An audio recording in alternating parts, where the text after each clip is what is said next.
మామిడికాయ వరుగులు చేసేసాను. చూపించాను కదా, లాస్ట్ వీక్ చెప్పాను. ఇది చాలా యూజ్ అవుతుందండి మనకి.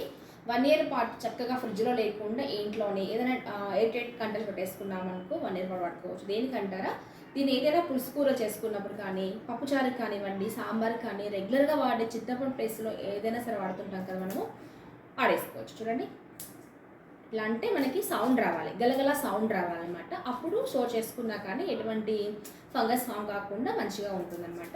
నేనైతే ఇవి ఎన్ని కూడా కొంచెం పెద్ద సైజులో ఉన్న డజన్ తీసుకుంటే మనకి ఇన్ని మాత్రం అవుతాయి అనమాట. బాగా డ్రై కావాలి కదండి, ఇలా చేసి తీసేసుకోవాలి.